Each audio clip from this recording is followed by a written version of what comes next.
श्रीमद् भागवत गीता सार कथा। इस भागवत गीता सार कथा में सुख दुख का वर्णन किया गया है।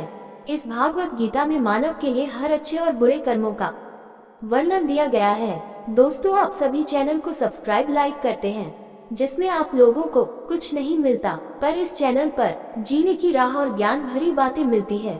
तो आपसे निवेदन है कि हमारे चैनल को आप सब सपोर्ट करें और हौसला दें कि हम आप लोगों के लिए अच्छा ज्ञान, अच्छी बातें और अच्छे राह पर चलने के लिए अच्छा ज्ञान आप सबके लिए पहुंचाता रहूं। नमस्कार मित्रों, आप सबका हमारे चैनल पर स्वागत है।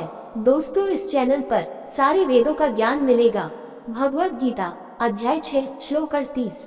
कच्छिन्नोभिर्भ्रष्टश्चिन्नभ्रमिव नश्यति अप्रतिष्ठो महाबाहो विमुहो ब्रह्मन् पथि। कच्छिन्नोभय विभ्रष्टश्चिन्नभ्रमिव नश्यति अप्रतिष्ठो महाबाहो विमुहो ब्राह्मणः पथि।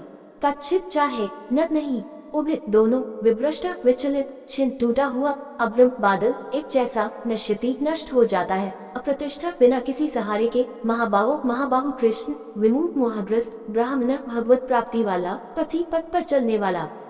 कच्छिन्नो भय विभ्रष्ट छिन्नभ्रम इव नश्यति अप्रतिष्ठो महाबाहु विमुरो ब्राह्मण पथि।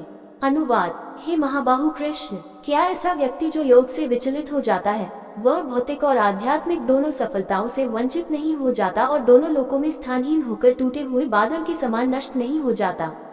सफलता पाने की इच्छा जीव में स्वाभाविक है।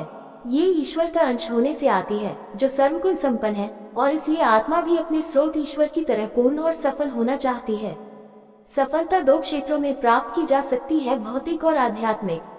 जो लोग संसार को सुख का स्रोत मानते हैं, वे भौतिक उन्नति के लिए प्रयास करते हैं, और जो लोग आध्यात्मिक धन को ही वास्तविक खजाना मानते हैं, वे भौतिक प्रयासों को अस्वीकार करके इसके लिए प्रयास करते हैं। हालांकि यदि ऐसे अध्यात्मवादी अपने प्रयास में विफल हो जाते हैं, तो उनके पास न तो आध्यात्मिक और न ही भौतिक संपत्ति बचती है। इस तरह से सोचते हुए अर्जुन पूछता है कि क्या उनकी स्थिति टूटे हुए बादल की तरह है। एक बादल जो बादलों के समूह से अलग हो जाता है, बेकार हो जाता है। यह न तो पर्याप्त छाया देता है, न ही यह अपना वजन बढ़ाकर बारिश करने वाला बन जाता है। ये केवल हवा में उड़ता है और आकाश में एक निष्प्राण की तरह नष्ट हो जाता है। अर्जुन पूछता है कि क्या सफल योगी की भी यही नियति होती है, किसी भी क्षेत्र में कोई स्थिति नहीं होती। भगवद गीता अध्याय 6 श्लोक 39। एम में संशयम कृष्ण छेत्तुमर्हस्य शेषत् त्वदन्य संशयस्यास्य छेत्ता न ह्युपद्यते। एतन्मे संशयं कृष्ण छेत्तुमर्हस्य शेषतः त्वदन्यः संशयस्य छेत्ता न ह्युपद्यते। एतत् ये मुझ मेरा संशय कृष्ण कृष्ण छेत्तुम दूर करना, अर्हसि तुम कर सकते हो, अशेषतः पूर्णतया, त्वत् तुमसे, अन्य संशयस्य संशय का, अस्य ये छेत्ता दूर करने वाला, न कभी नहीं, हित निश्चय ही, उपद्यते योग्य है।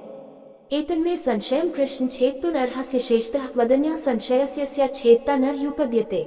अनुवाद: हे कृष्ण, कृपया मेरे इस संदेह को पुनर्तः दूर कर दीजिए, क्योंकि आपके अतिरिक्त और कौन ऐसा कर सकता है। अज्ञान से ही संशय उत्पन्न होते हैं और संशय को दूर करने की शक्ति ज्ञान से आती है। शास्त्रों के विद्वानों के पास सैद्धांतिक ज्ञान होता है, जो संशय को दूर करने के लिए पर्याप्त नहीं होता, क्योंकि शास्त्रों में अनेक विरोधाभास होते हैं, जिनका समाधान केवल अनुभूति से ही हो सकता है। ईश्वर साक्षात्कार प्राप्त संतों के पास सीमित ज्ञान होता है, वे सर्वज्ञ नहीं होते। ऐसे ज्ञानी संतों में संशय को दूर करने की शक्ति होती है, लेकिन वे सर्वज्ञ ईश्वर से प्रतिस्पर्धा नहीं कर सकते। ईश्वर ही सर्वज्ञ और सर्वशक्तिमान है, इसलिए वे सभी अज्ञान को दूर करने में उसी प्रकार सक्षम हैं, जैसे सूर्य अंधकार को दूर करने में सक्षम है। दोस्तों, आपसे निवेदन है कि हमारे चैनल को आप लोग सपोर्ट करें। वीडियो अच्छा लगा हो तो लाइक शेयर सब्सक्राइब जरूर करें। धन्यवाद।